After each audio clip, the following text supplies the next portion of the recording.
you look at what the Detroit Lions were when Aaron Glenn was hired there to be the defensive coordinator with first-time head coach Dan Campbell. They started 0-10-1 in their first 11 games. It took them to week 12 to get their first win. And there's no guarantee that the Detroit Lions story is going to be replicated here, but I'm at least going to cling on to that because the Detroit Lions are a perfect example of an organization that has been absolutely trashed for decades.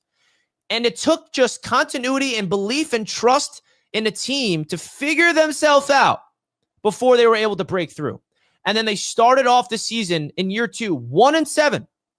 1-7 the Lions were in year 2. But do you know what happened? The ownership of the Detroit Lions, after all the media was clowning Dan Campbell, they felt like he should be fired. And what happened was the Detroit Lions ownership privately and publicly backed Dan Campbell, Aaron Glenn, and Ben Johnson and the entire coaching staff.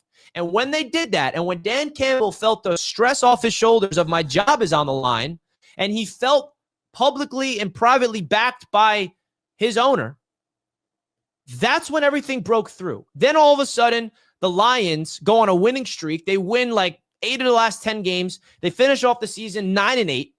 And then year 3 is when everything broke free and the Detroit Lions are as great as they are right now.